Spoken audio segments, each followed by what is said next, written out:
Now we'll try to look up there. Um, You got it. You're perfect. You good? mhm. Okay. So today we're going to meet two of my very dearest friends from Florida, my friends Tina and Elyse Mundeline. And I'm so excited to have you both here. So Elyse, I'm going to ask you first, will you introduce yourself to us and tell us a little bit about yourself? Okay, so hi, my name is Elyse and Tina. I am from Orlando, Florida. I do a lot of things around Florida, so I know everywhere around this part of Florida. I'm graduating from the University of Central Florida. I am a swim instructor for 6 years, and then I work at the Elder Law Center at Christina Fuller, part-time job. This is on a couple boards. And then I do a couple of boards, Mhm. board directors, and yeah, it's a lot of fun. There you go. And how old are you, Elyse? I'm 33, so I'm gonna be turning 34 in November. I forgot I went to your 30th birthday. I'm like, Yeah. oh, that's crazy. And Tina, can you introduce yourself as well? I'm Tina Mundeline, and I have 3 daughters, but I'm the only mom of Elyse. Everywhere across the nation knows me as Elise's mom. I don't even have a first name. That's fantastic. So Elyse, I want you to talk. Can you tell us about going to college and being a college student? Yeah, well, I did 4 years in college.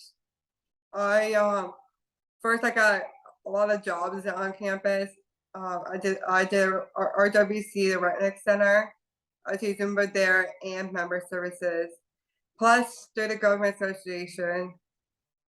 Yeah, and I got one job, I believe, at creative school. Mhm. So I did that, and then a couple classes as well too. Okay. In 4 years, I think you Yeah. had quite a few classes. Yeah. And when you were going to classes, you went to classes with everyone else, and Yeah. Yeah. Yeah. For the first time in the first time in school that we have our app. It's called Resource Particular. So that they come with us to classes, Mhm. and then last couple of times they stopped going with us, so we know where we're going, all that.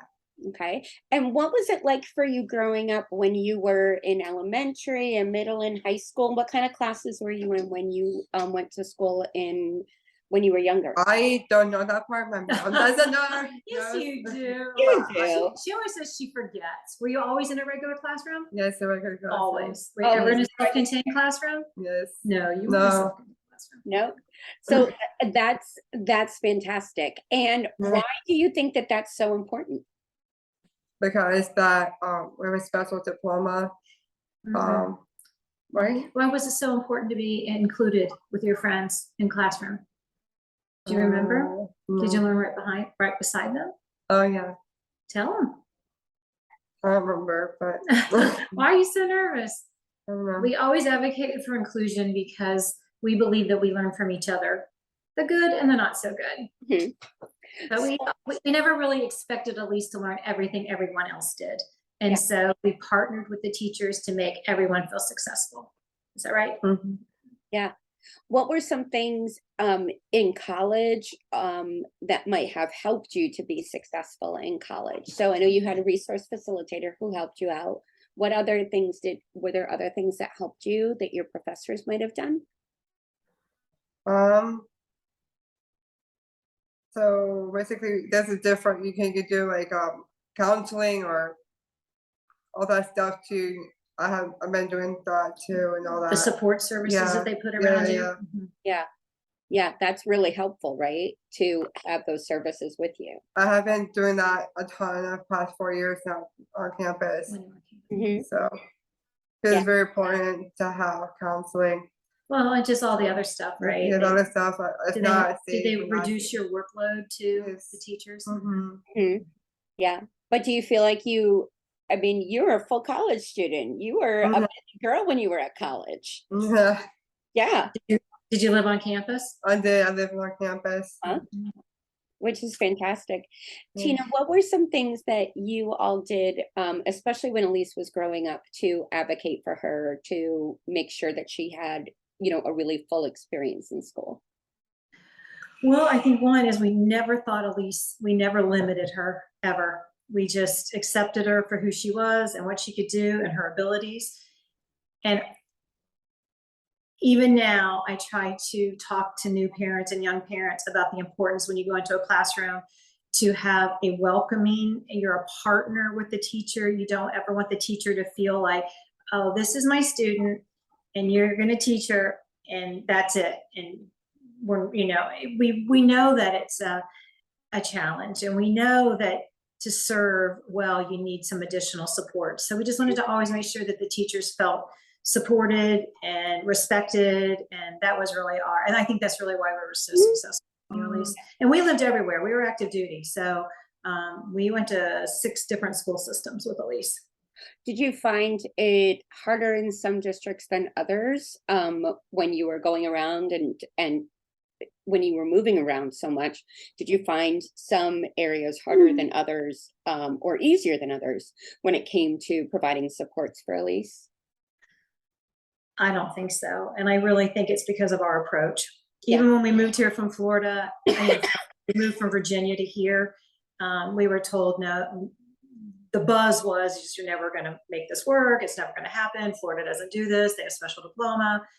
It was awesome. I mean, and again, I stopped working full time because I really wanted to make sure I was available and present. And I did a lot of the modifying the curriculum for the teacher. I would teach them how to do it. And then they knew then that my expectations was, it's just because she was in biology, I didn't have to learn all of the syllabus. we just took out important parts, right?